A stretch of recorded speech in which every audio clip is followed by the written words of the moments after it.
The Quran was revealed during the age of literature and poetry 1400 years ago. Now, we live in the age of science and technology. In the Quran, there are more than 6,000 signs, out of which over 1,000 speak about science. Today, the Quran remains unchallenged and is by far the best Arabic literature to date. This is great, but with the rapid progression of science and technology, can we say the Quran has stood the test of time, or has it become a tale of the past? Allah speaks about the field of astronomy. The Big Bang states that the universe originated from a single point and expanded into the stars and galaxies we know today. Way before this theory, the Quran says, "Have those who disbelieved not considered that the heavens and the earth were joined together as one entity, then we separated them?" Similarly, the expansion of the universe can also be found in the Quran, along with all celestial bodies in orbit and planets alternating night and day. What's amazing is if we take the words in the verse used for all celestial bodies in orbit and split them into their individual letters, they mirror each other and appear as if they are in orbit. Science has found that the solar system is not stationary, but is in fact moving towards a fixed point known as the solar apex. Science also tells us that the sun's fuel will eventually run out, causing it to die. The Quran captures both these points in one verse, and more specifically, one single word. Without the atmosphere, life on Earth would not be possible. It shields us from tons of small meteorites showering the Earth every single day, and it filters out harmful radiation that would otherwise cause severe genetic damage. Saying that, the Quran refers to the sky as a protected ceiling. Allah speaks about the field of oceanology.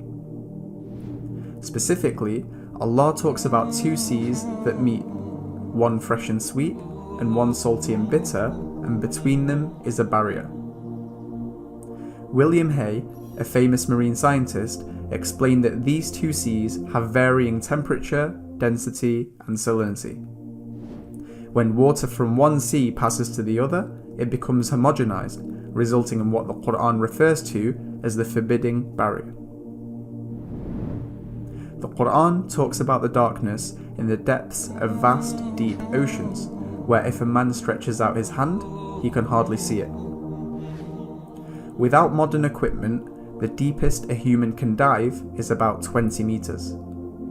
Only after 200 meters is sunlight absorbed rapidly, and the Quran said this way before any equipment 1400 years ago.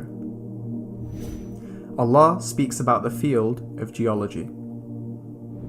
Frank Press, a famous geophysicist, highlighted the importance of mountains in stabilizing the Earth's crust from shaking.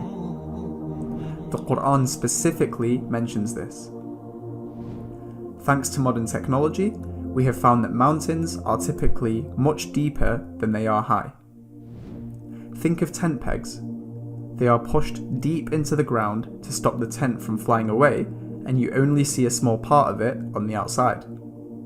Amazingly, the Quran refers to mountains as pegs. Allah speaks about the field of biology. In just a few lines, the Quran gives a description of how the human is formed, which science has proved is in the correct chronological order. Particularly, Allah describes the embryo using the word alaqa, which has three separate meanings when translated. 1. A blood clot, 2. Something that clings, and 3. A leech. The first two meanings, without a doubt, resemble the embryo accurately, but a leech? Here is an image of an embryo next to a leech. Here is an X-ray of an embryo next to the internal structure of a leech. And here are microscopic images of the head of an embryo and the back end of a leech. To top this off, these verses end with Allah saying, "We brought it forth as another creation." With great advancements in science, we now know that the initial stages of development in many animals are strikingly similar. Today, science has shown that gender is determined by a pair of sex chromosomes where XX is for females and XY is for males. It is the sperm that carries the genetic information for X or Y, whilst the female egg can only carry X, and the Quran specifically summarizes this. In the Quran, Allah says that every living thing has been made from water. Because of the cytoplasm in cells, 70% of the human body is made up of water. Consider this. Allah mentions that He created all pairs, but amazingly, He says from that which they do not know. Only recently, we are discovering more of nature is found in pairs, as Allah says. The Quran states that every living thing, whether on the earth, in the earth, or in the sky, is found in communities. As you know, there are thousands of documentaries that are widely available that show just how fascinating animals are in their communities. In the Quran, Allah quotes a conversation between ants. In these verses, they tell each other to hide so that they aren't crushed by the people walking by. For centuries, people mocked these verses, calling them a fairy tale in which ants speak to each other. We now know that ants are a lot more similar to humans than most animals. For example, they bury their dead, they have marketplaces where they exchange goods, and they occasionally meet for a chat. They have advanced communication methods, and in the workplace, they have sophisticated division of labour from managers to supervisors to workers.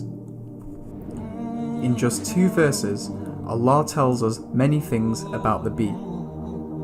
Worker bees that gather pollen and make the honey are actually females. Male bees do not make honey. In these verses, the verbs used for worker bees are female. In these same verses, Allah tells us that honey comes from the belly of the bee, which science has confirmed.